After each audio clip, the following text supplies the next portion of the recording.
मानगढ़ का ये धाम आने वाले वक्तों में एक स्मारक के रूप में डेवलप किया जाएगा।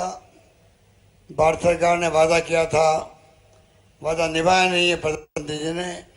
गवर्नमेंट आगे आएगी और इस मानगढ़ धाम आदिवासियों ने मुल्क की आज़ादी के लिए बलिदान दिए हो, उसको डेवलप करने के लिए आगे आएगी। आज करता हूँ की लागत से हमने शुरुआत करेंगे। बीजेपी की सोच ने मणिपुर में आग लगा दी। 3-4 महीने से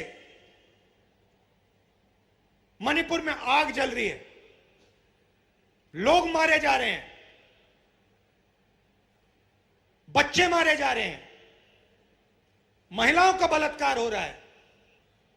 बीजेपी की विचारधारा ने मणिपुर में भारत माता की हत्या की है।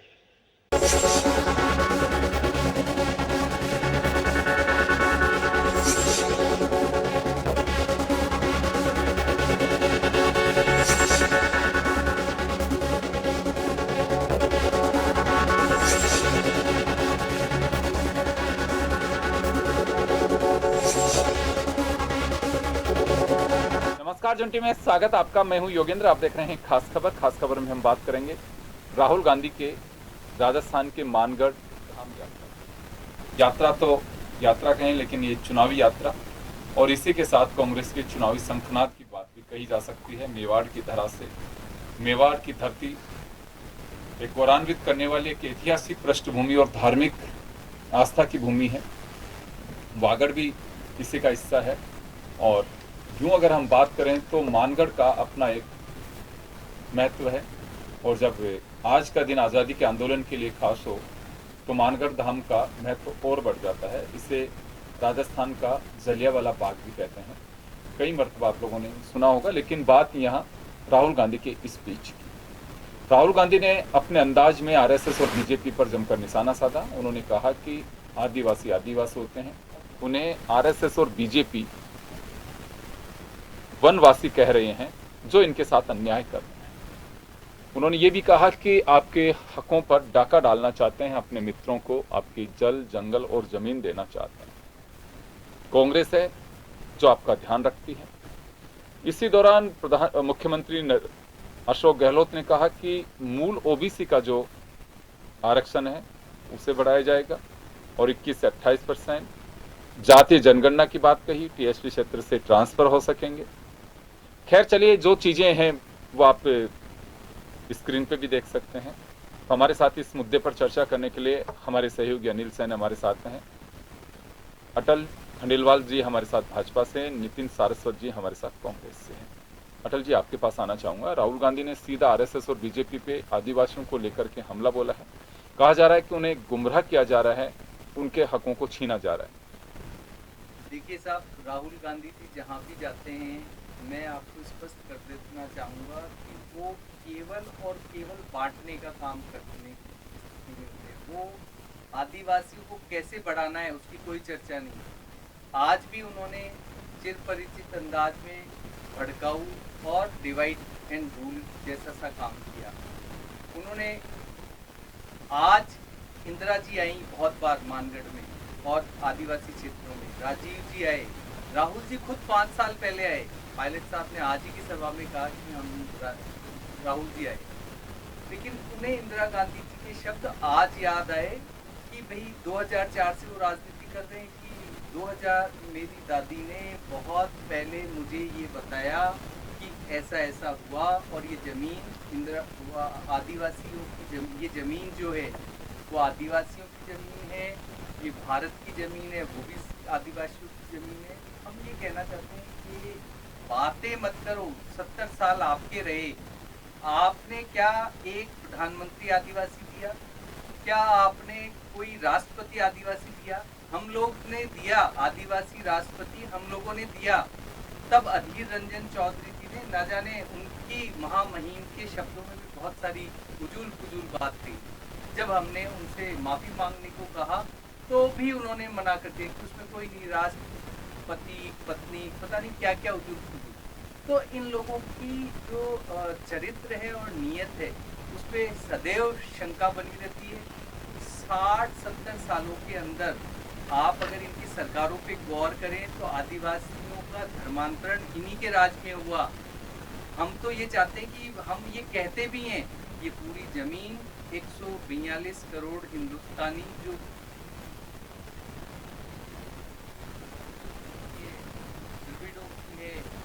क्या उनसे किसी और जातियों की है, हम मुसलमानों को बताएंगे, किसकी बताएंगे? आदत परंपरा हो गई कि ये इस तरह की भड़काऊ 142 करोड़ की है ये जमीन, तो के अंदर भारत की संस्कृति के हिसाब से आगे बढ़ रहा है, चल रहा है, उनकी जमीन है। और आप ही बताइए कि अगर इनका, मैं आज भी हमारे माननीय जो प्रदेश अध्यक्ष हैं उन्होंने 10 क्वेश्चन इनसे पूछे। महिला उत्पीड़न के लिए इन्होंने मणिपुर की तो बात करने की कोशिश की, लेकिन एक शब्द भी राजस्थान के लिए कहा जहां 30,000 पिछले 55 महीनों में 30,000 से ज़्यादा रेप केस हो गए हों, 600 से ज़्यादा हत्याएं हो गई हों। एक शब्द था क्या उनके लिए, उनको कि लॉ एंड ऑर्डर की भी बात कर जाते? आप देखिए पायलट साहब ने बड़ी अच्छी बात की आज।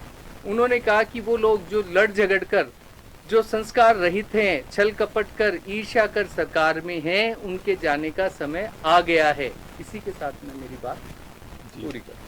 चलिए नितिन जी, अभी आपने सुना भाषण का ऑपरेशन अटल जी ने अपने अंदाज में किया है और कहा है कि बांटने का काम करती है कांग्रेस, राहुल गांधी।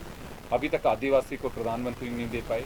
खैर, तो जवाब आपको देना है, क्योंकि ये बहस या आदिवासियों के मुद्दे पर या दूसरे जो मुद्दे पर हैं आखिरी बहस नहीं और पहली भी नहीं है। ये तो चुनावी साल है, चुनावी आगाज है और इसी तरह से चीज़ें चलती रहेंगी। लेकिन बात राहुल गांधी के आने से ज़रूर चर्चा की होती है, इसी वजह से इस मुद्दे को छूने की कोशिश की गई है और हम आपसे जवाब चाहेंगे। राहुल गांधी के भाषण को आप किस तरह से देखते हैं, इसके क्या मायने हैं, कांग्रेस इसका पर क्या असर होगा, और साथ ही अटल जी ने जो सवाल खड़े किए हैं। देखिए योगेंद्र जी, सबसे पहले तो मैं आपका धन्यवाद देना चाहता हूँ क्योंकि आज विश्व आदिवासी दिवस है और जिस तरीके से आज संत मोहन जी की धरती पे, गोविंद गुरु जी की धरती पे जिस तरीके से एक आदिवासी लोगों को जो सम्मान दिया राहुल जी ने आके, उनकी कुर्बानी को जिस तरीके से याद किया, ये एक बहुत बड़ी बात हो जाती है। उन्होंने बताया कि किस तरीके से 1500 आदिवासियों ने उस समय, और आज क्विट इंडिया मूवमेंट का भी आपको पता है कि आज 9 अगस्त से शुरू हुआ था, तब हमारे आरएसएस के लोग और भाजपा, उस समय भाजपा थी नहीं, तो आरएसएस के लोग क्या कर रहे थे ये पूरे देश को पता है कि क्विट इंडिया मूवमेंट में उस इंडिया से इनको चिट थी, इसलिए वो ब्रिटिशर्स के साथ थे। आज मैं ये देख रहा था कि अटल जी शायद उसी गिलानी के कारण बहुत ही हताश दिखाई दिए। इतनी देर आपने पूछा, वो कुछ बता नहीं पाए कि क्या जनजाति के लिए किया, क्या आदिवासी भाइयों के लिए किया। लगातार वो वैसे ऐसे इंदिरा जी, राजीव जी, राहुल जी और ऐसे कर रहे हैं, वैसे कर रहे हैं, उसके अलावा उनके पास कोई कॉन्क्रीट कोई बात थी नहीं। मैं आपको बताना चाहता हूँ कि आज सबसे पहले जो राहुल जी ने अपने भाषण की शुरुआत की, पहले उन्होंने कुर्बानी के लिए धन्यवाद दिया, उसके बाद में इन्होंने बोला कि एक आदिवासी बच्चे की बात बताई। उन्होंने ये बात, आपने शायद, मेरे को पता है कि अटल जी शायद ज़्यादा ध्यान से सुनते नहीं है लगातार, आपको पता है कि ये बात आपके सामने डिबेट में कई बार आ चुकी है, उन्होंने कई बार इस बात का जिक्र किया है। और वो जिक्र इसलिए ज़रूरी है कि उन्होंने बताया कि जब मैं छोटा था और मैं समझना चाहता था तो इंदिरा जी ने मुझे बताया कि अगर आपको समझना है हिंदुस्तान को तो सबसे पहले आदिवासियों को समझना पड़ेगा, उनकी चीज़ों को समझना पड़ेगा। अगर जल, जंगल, जमीन से क्या बर्ताव करना चाहिए, क्या रिश्ता होना चाहिए, वो आदिवासियों से आपको समझना पड़ेगा। इसलिए वो इस बात का हमेशा जिक्र करते हैं। वो आदिवासी वो थे कि जिन्होंने प्रकृति को बचाए रखा, हमारी अपनी जो संस्कृति है उसको समेटे रखा, अपने आप में बचाए रखा। आज भी हमें उन आदिवासियों पे फिक्र होना चाहिए जिन्होंने प्रकृति के लिए अपने जान भी कुर्बान कर दी। और स्वतंत्रता का तो आपको पता ही है कि आज कितना बड़ा दिन है। देश को स्वतंत्रता दिलाने के लिए उनका जो 1500 जो बलिदान किया आदिवासियों ने, उसको तो भूला ही नहीं जा सकता। अब मैं ये लगातार कहना चाहता हूँ कि हमने लगातार, उन्होंने जो राहुल जी ने कहा कि कुछ करते नहीं है, बस बात करते हैं। आपको पता है भट्टा परसोल से जो बीजेपी की जो सही में आदिवासी विरोधी, किसान विरोधी, जो सच में इनके मन में बसा हुआ था कि केवल चंद पूंजीपति की दौड़ी पे उस किसान को, आदिवासी को रख देना है, उसको उजागर करने का काम किया था, तो केवल राहुल जी ने किया था। और उसके बाद में इनको झुकना पड़ा, लेकिन ये आज भूल जाते हैं लगातार। आज भी चाहे किसानों की बात हो, वन अधिकार देने की बात हो, चाहे मनरेगा की बात हो, चाहे राइट टू एजुकेशन देने की बात हो, चाहे किसी भी तरीके के अन्य अधिकार देने की बात हो, अगर वो अधिकार आदिवासियों को दिए हैं, उनको सशक्त करने का काम किया है तो केंद्र सरकार ने किया है। अब मैं आपको बताना चाहता हूँ, केंद्र सरकार कौन सी? जब यूपीए के टाइम पे हमारी सरकार थी, उन्होंने जी। अधिकार, और इन्होंने लगातार उन सभी कानूनों को, आपने देखा अभी वन अधिकार कानून की बात कर ले, पहले हमारे था कि उसके अंदर वन संरक्षण अधिनियम के तहत उसको लाकर अंदर लाके कमजोर कर दिया। आज भी अगर राजस्थान अन्य प्रदेशों में इनके यहाँ पे तुलना करें तो वन अधिकार जो पट्टे देने की बात है वो आज सबसे ज्यादा हमने दिए हैं। आज वहाँ जहाँ जनजाति विश्वविद्यालय खोलने की बात हो, चाहे मानगढ़ को राष्ट्रीय स्मारक घोषित करने की बात हो, नहीं हो तो वहाँ पे राष्ट्रीय स्मारक अपनी तरफ से जो भी राज्य सरकार कर सकती है वो काम हम लगातार कर रहे हैं। मेडिकल कॉलेज खोलने की बात हो, इंग्लिश मीडियम स्कूल खोलने की बात हो, मनरेगा के तहत आदिवासी भाइयों को 200 दिन का रोजगार देने की बात हो, चाहे किसी भी तरीके से, चाहे अन्य में कितने सारे काम आपको, छात्र आश्रम छात्रावास हो, मॉडल पब्लिक बिल्कुल। स्कूल हो, आवासीय विश्वविद्यालय हो, खेल छात्रावास हो, कॉलेज छात्रावास मैं हो, एक बात जानना और देश चाहूंगा। छात्रावास हो, साथ में माही डैम जैसी परियोजना, अभी अपर हाई लेवल जो परियोजना है, अंतरलिंक परियोजना है, वो भी शुरू करी है। एक है क्या नाम से, वहाँ पे जो लगातार 12 माह गुजरात से कनेक्टिविटी नहीं रहती थी, वहाँ डैम बनाया है। हम लगातार, चाहे इंफ्रास्ट्रक्चर हो, चाहे आदिवासी भाइयों को शिक्षा, रोजगार, स्वास्थ्य से समृद्धि की बात हो, और राहुल जी ने यही सब बात नहीं जी। की, सारी बात की। मेरे उन्होंने एक कहा सवाल कि- है, छोटा एक लास्ट सा, मेरे एक- बात हाँ, हाँ। कि उन्होंने कहा कि केवल यही बात करी नहीं, उन्होंने चिरंजीव हेल्थ स्कीम की बात करी कि कैसे आदिवासियों के चलिए, लिए राजस्थान सरकार की SC/ST योजनाओं विकास को कोष की बात appreciate करी, उन्होंने किया। पेंशन स्कीम की लेकिन बात यहाँ करी, एक बड़ी बात है, वर्कर के लिए बात करी, guaranteed IT की बात करी। वनवासी और आदिवासियों में बड़ा फर्क बताया उन्होंने, लेकिन उसको डिफाइन नहीं किया कि हाँ ये आदिवासी नहीं। और वनवासी में अंतर क्या होता है, और वनवासी क्यों नहीं कहा जाना चाहिए। आरएसएस अगर उन्हें वनवासी कहती है या बीजेपी उन्हें वनवासी कहती है तो उनके साथ अन्याय क्यों हो रहा है? बिल्कुल, बहुत आपने सही बात पूछी। उन्होंने इस बात को कई बार कई स्टेज पे डिफाइन भी किया है। आदिवासी मतलब वो पुराने जो सबसे पहले यहाँ रह रहे थे, आदिम रूप से रह रहे थे, उनका सबसे पहला अधिकार था। हम सबसे पहले आदिवासी यहाँ थे, कोई नहीं था। उन्होंने जंगल जमीन इसके साथ एक अपना रिश्ता बनाया और यहाँ इस भारत देश को प्रोटेक्ट किया। उन्होंने कहा वनवासी कह के, वनवासी मतलब जो वन में रहने वाले हैं, केवल इतना कह के बीजेपी उनको संकुचित करना चाहती है। और वनवासी डॉक्टर नहीं बन सकता, मतलब वो वन में रहने वाले हैं, वो डॉक्टर नहीं बन सकते, वो इंजीनियर नहीं बन सकते, वो वन में रहने वालों का बस केवल एक ही बात है, वन में रहते हैं। और जैसे ही वन जंगल और वन में क्या अंतर हो गया? मैं समझ नहीं पा रहा। साइड में अगर उन्हें वन, मैंने जंगल नहीं बोला, मैंने कहा कि जो आदिम रूप से यहाँ रहते हैं, आप भी फिर वो जंगल और वन वाली बात कर रहे हैं, जो सबसे पहले रहते थे, जिन्होंने भारत को प्रोटेक्ट करने के, आपने देखा ना आज उस समय जब कोई भी दूर दूर तक नहीं था, 1500 आदिवासियों ने किसके कुर्बानी कर दी। ब्रिटिशर्स कितने उनसे डरे हुए थे, वो देश के लिए कुर्बान हो गए, इसीलिए ब्रिटिशर्स लगातार उनसे डरे हुए थे। उनका कितना बड़ा महत्व है, इस बलिदान का कितना बड़ा महत्व है। इसीलिए ये वनवासी कह के वन को खत्म करते जा रहे हैं इनडायरेक्ट रूप से, और जैसे ही वन खत्म हो जाएंगे बात खत्म हो गई।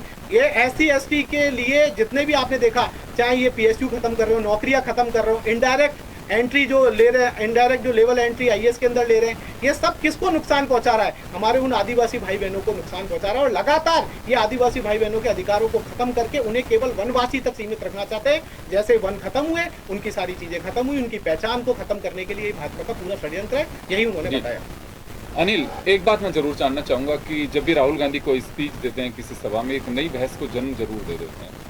उनका हमला पार्लियामेंट से लेकर के और राजस्थान तक का, जब पार्लियामेंट में बोल रहे थे तो कुछ लोगों ने टोका भी कि राजस्थान में भी जाइए, तो उन्होंने कहा कि बस आज वहीं जा रहा हूँ यहाँ से फ्री होकर। पार्लियामेंट में तो कहा उन्होंने कि मणिपुर में जिस तरह की स्थितियाँ पैदा कर दी, उससे भारत माँ हिंदुस्तान की हत्या की गई है, एक बड़ी बहस को जन्म दे दिया। उसके बाद में स्मृति ईरानी काफ़ी आक्रामक भी रही, अमित शाह उसका जवाब भी दिए।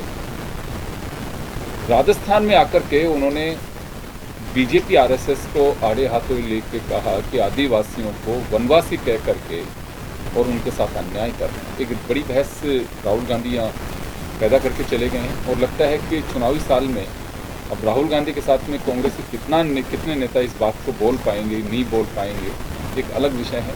लेकिन एक बड़ी बहस कही जा सकती है कि वनवासी और आदिवासी को लेकर। देखिए बिल्कुल, और खासतौर से जो फोकस रहा राहुल गांधी का वो यही था कि आदिवासी की पार्ट जो है वो कैसी कांग्रेस पार्टी है, कांग्रेस के इतिहास को भी दिखाया और एक जोड़ने की कोशिश की, कनेक्टिविटी किस तरह से हो सकती है वो राहुल गांधी के पूरे भाषण वहाँ पर देखने को मिली।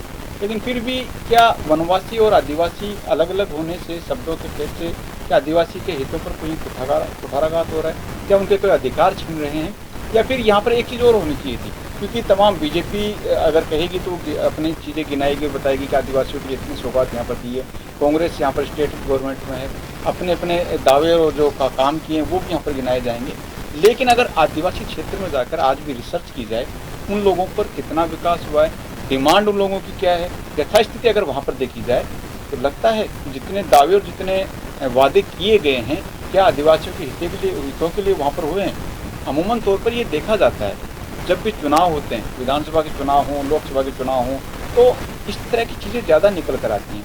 राजस्थान में 2023 का मिशन है, साफ जाहिर है कि आदिवासी क्षेत्र से भी सीटें अगर किसी के पक्ष में ज़्यादा आती है, मेवाड़ क्षेत्र से ज़्यादा सीटें आती हैं तो वो पार्टी लीड कहीं ना कहीं करेगी, फोकस होगा ही होगा अपने आप में। और वो वोट बैंक भी है, उस वोट बैंक को कैसे रिझाया जा सकता है, ये भी एक कनेक्टिविटी कहीं ना कहीं हो सकती है। लेकिन फिर भी अभी ज़रूरत है दोनों पार्टियों, केंद्र में भाजपा की पार्टी है, राजस्थान में कांग्रेस की सरकार है, तो ऐसे में अगर फोकस वहाँ पर किया जाए, सर्वे किया जाए, उन लोगों की डिमांड को देखा जाए तो ये होगा कि उनके हितों के साथ में कहीं ना कहीं न्याय होगा।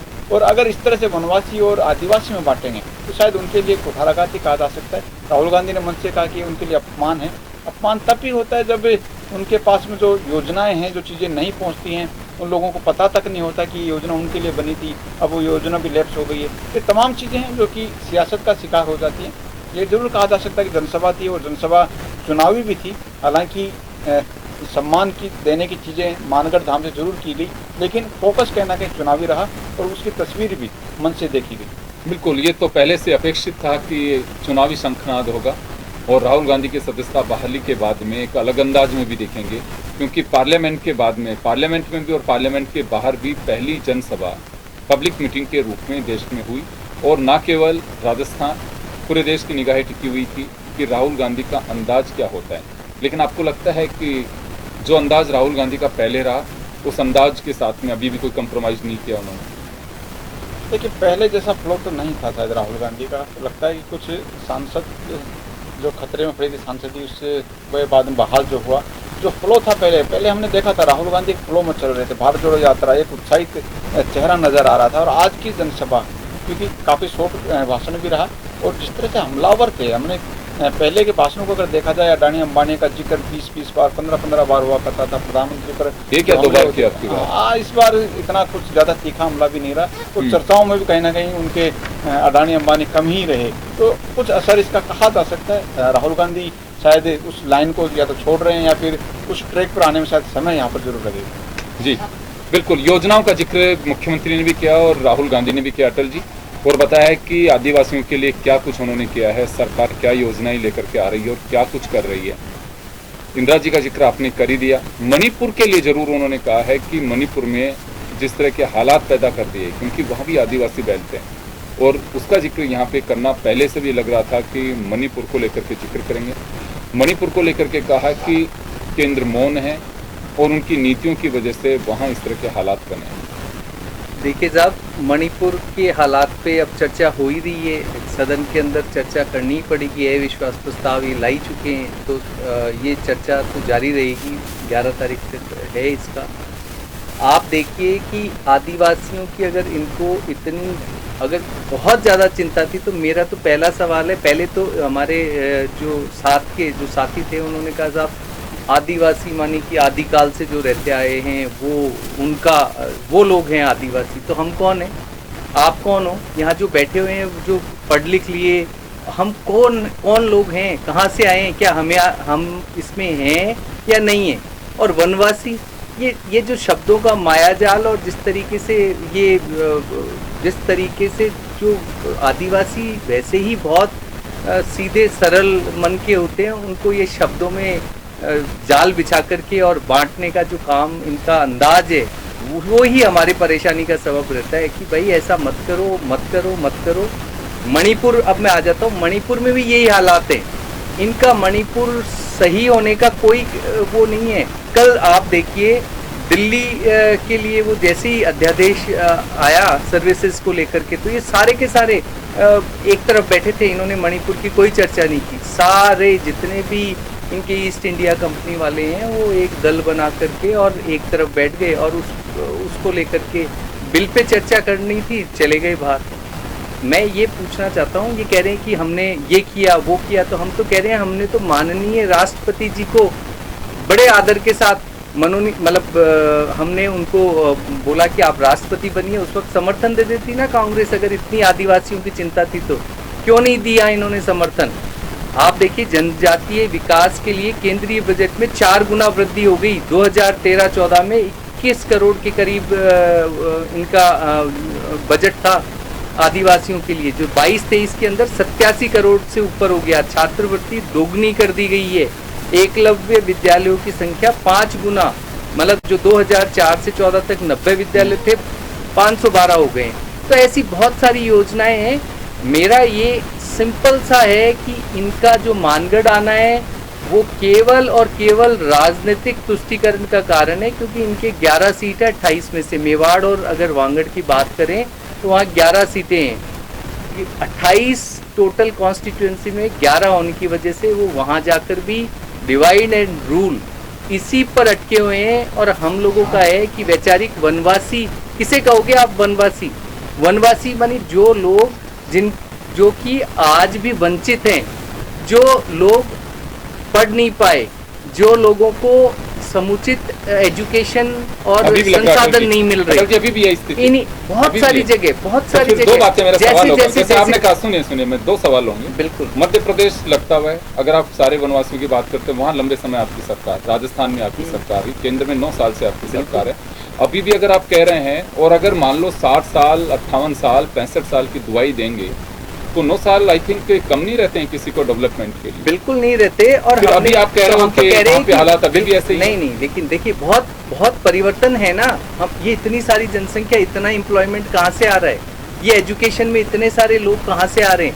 आपको याद है, अगर मैं आज के 20 साल पहले चले जाऊं तो राजस्थान यूनिवर्सिटी में ही बहुत कम हमारे साथ बहुत सारे आदिवासी भाई कम थे। और आज देखोगे तो उनकी संख्या 20% के आसपास निकल के आएगी। तो कैसे हुआ ऐसे? ये कैसे हुआ? पॉपुलेशन 20% बढ़ गई क्या एक कम्युनिटी की? ऐसा नहीं है, सोच बढ़ गई उनकी। ऐसा बिल्कुल डेवलपमेंट हुआ है। आप ये देखिए, धीरे धीरे डेवलपमेंट हुआ है। ये इतने विश्वविद्यालय, इतने टेक्नोक्रेट, ये जो डेवलपमेंट हुआ है वो उसका ही कारण है। वनवासी क्यों कहला रहे हैं? कि जो लोग अभी भी एजुकेशन नहीं ले पा रहे, संसाधनों से वंचित है, उन लोगों को हम कह रहे हैं कि भाई वनवासी एक शब्द मात्र है, उससे हमारा वो कोई भी इस तरीके का परहेज नहीं है कि हम कह रहे हैं कि ये तो आदिवासी नहीं है, ये वनवासी है, या इस तरह से नहीं। जो भी लोग जो कि संसाधनों को नहीं सीमित मात्रा में उपयोग कर पा रहे हैं, जो पर्यावरण के साथ हैं, जो अपनी कला संस्कृति को अक्षुण्ण रखना चाहते हैं, हम चलिए मैं जवाब दे रहा हूं, समय कम है। जी नितिन, अभी आपने सुना।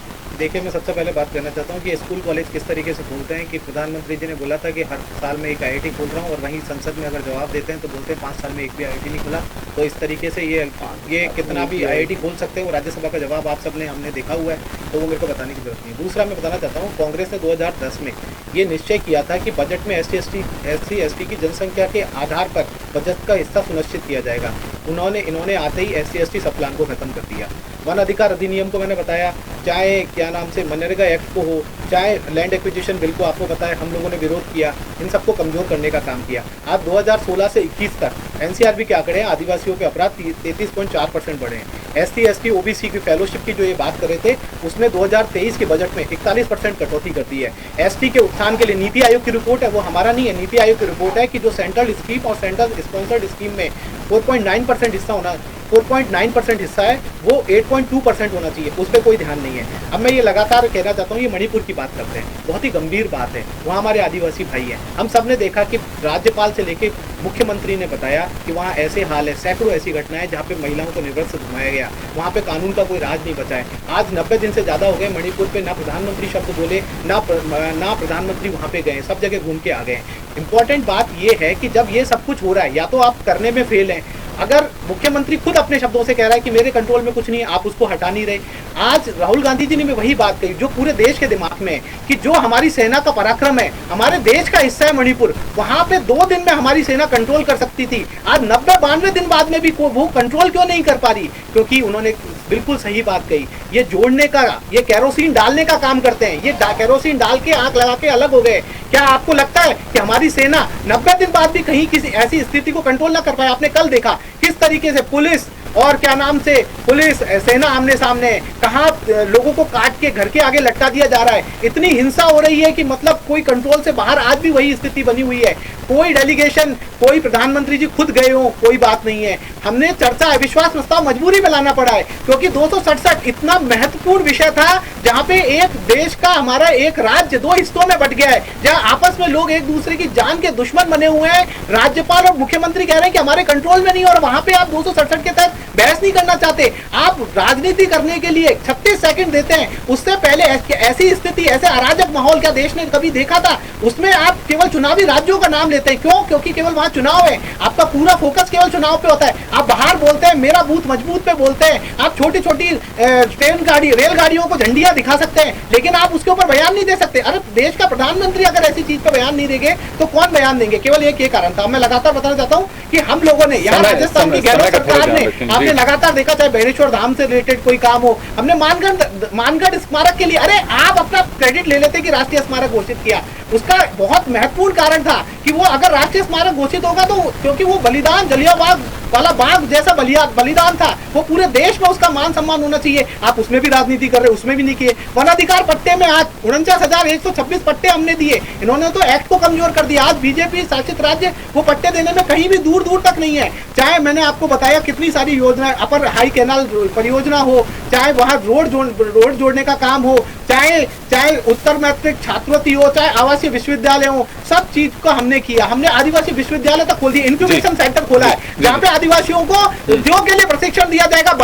5 साल में 12,000 करोड़ रुपए दिए जाएंगे। और इन्होंने क्या किया? एक डूंगरपुर बांसवाड़ा रतलाम रेलवे लाइन होनी थी, जिसके अंदर फंड भी अलग हुए, 200 करोड़ रुपए भी दिए जा चुके थे, उसको आज ठंडे पत्ते में डाल दिया। इससे साफ दिखाई देता है कि इनके आदिवासियों के प्रति क्या है। और मैंने ये कहना चाहता हूं कि चाहे ये कहते हैं कि चुनाव में ऐसा हुआ है, 15वीं बार मुख्यमंत्री चौधरी या 15वीं बार मुख्यमंत्री उस क्षेत्र में गए जहां इनका मुख्यमंत्री जाने का नाम नहीं लेता था, कोई आने की सोचता ही नहीं था, उन आदिवासी भाइयों की सुध ही नहीं लेते थे। आज वहां मुख्यमंत्री 14वीं बार गए और विश्व आदिवासी दिवस के दिन वहां जाना, मुझे लगता है कि संत मावजी, बेणेश्वर धाम और हर आदिवासी भाइयों की कुर्बानियों के लिए सच्ची श्रद्धांजलि है।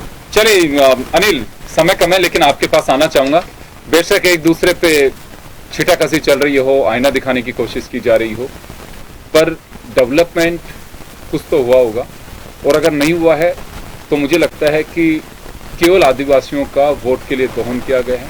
तो जो चिंता जंगल, जल और जमीन की है, उसका दोहन किस तरह से बढ़ रहा है, जंगल और जल का, उसी तरह से चिंता आदिवासियों के वोट की भी है। हालांकि आदिवासियों का जीवन स्तर सुधरा है, ये नहीं कहा जा सकता है कि बिल्कुल वैसा ही है। बहुत कुछ बदलाव आया है। उनके यहाँ पे आज यातायात के साधन हैं, उनके स्टूडेंट्स के पास में स्मार्टफोन्स भी आपको मिल जाएंगे। लेकिन एक बड़ी चिंता की बात और मैं रोचक बात बताना चाहूँगा, राजस्थान में जितने एनजीओ काम कर रहे हैं 65 से 70% केवल उसी बेल्ट में कर रहे हैं। सबसे रोचक बात आप देखिए, और आज भी चिंता का विषय है। तो ये दुर्भाग्यपूर्ण नहीं है कि ये पैसा, फंडिंग इतना जा रहा है, उनके लिए बजट एलोकेट होता है, और उसके बावजूद भी अगर आदिवासियों को लेकर के आज भी हम चिंता ही जाहिर करते जा रहे हैं। देखिए, चिंता तो कभी जाहिर की जा सकती, लेकिन अभी भी केवल चिंता उस अंदाज में जाहिर की जा रही है कि हमारे अलावा कोई आपका हमदर्द नहीं है, तो केवल बस वोट दोहन के लिए। बिल्कुल, भाषणों में अगर चिंता जितनी है उतनी धरातल पर आ जाए और काम करने में आ जाए तो विकास की लहर बन जाएगी। विकास हुआ, लेकिन जिस रफ्तार से होना चाहिए, जितनी डिमांड है वो जितना होना चाहिए था, शायद उतना नहीं हो पाया। और यही वजह है कि चिंता की सबसे बड़ी बात है। बजट भी लग रहा है, बजट एलोकेशन होता है। हम देखते हैं कि आदिवासी डेवलपमेंट के नाम पे काफ़ी संस्थाएं लग रही हैं, वो भी काम वहाँ पर करती हैं, लेकिन अभी भी ज़रूरत है उस जगह को, उस क्षेत्र को डेवलपमेंट की, उनके ऊपर सरकार की, चाहे राज्य सरकार की हो, केंद्र सरकार की हो, नज़र पड़े और कुछ काम बेहतर तरीके से वहाँ पर हो पाएँ। जितने भाषण हम देखते हैं संबोधनों में हो, चाहे पिछले बार नवंबर में पीएम नरेंद्र मोदी पहुँचे थे, उस दौरान भी उम्मीद लगाई जा रही थी राष्ट्रीय स्मारक बनेगा। कांग्रेस ने सवाल खड़े किए, 9 साल पहले भी राष्ट्रीय स्मारक बन सकता था, अभी भी बन सकता है। लेकिन इन तमाम चीज़ों को अगर सियासी दर्शनों से देखा जाएगा तो वोट बैंक की जो राजनीति है वो साफ तौर से दिखेगी। धरातल पर काम नहीं होगा तो फिर से चुनाव आएंगे, इसके बाद में जब चुनाव आएंगे फिर से यही मुद्दे होंगे, तो फिर से आदिवासी क्षेत्र के हितों की बात वहाँ पर की जाएगी। बिल्कुल। चलिए अटल जी, आप कुछ कहना चाहते हैं, लेकिन मैं माफी चाहूंगा, समय नहीं है, ऑलरेडी टाइम हो चुका है। मैं माफी चाहूंगा क्योंकि हमारी आखिरी बहस नहीं है, बहस तो चलती रहेगी। लेकिन मैं एक बात जरूर कहना चाहूंगा, जन टीवी ने 3 दिन पहले ही मुख्यमंत्री अशोक गहलोत से मानगढ़ को लेकर के सवाल पूछा था और उसमें उन्होंने कहा था कि अगर केंद्र अभी कुछ नहीं देता है तो हम मानगढ़ के विकास के लिए हम ध्यान रखेंगे। राष्ट्रीय स्मारक केंद्र का काम है, लेकिन वहाँ का विकास और डेवलपमेंट हम जरूर करेंगे। मैं माफ़ी चाहूँगा। खैर, आदिवासियों के बीच राहुल गांधी आए, इसके साथ में राजस्थान का सियासी आगाज कांग्रेस की ओर से भी कर दिया गया। शंखनाद कहूँ वो हो चुका है। आने वाले दिनों में ये पारा ऐसे ही चढ़ता रहेगा। उमस बेशक कम हो, गुलाबी ठंड बढ़ेगी, लेकिन पारा अपने परवान पर भी देखा जाएगा। बहुत बहुत शुक्रिया आप सभी का। खास खबर में इतना ही, दीजिए इजाजत।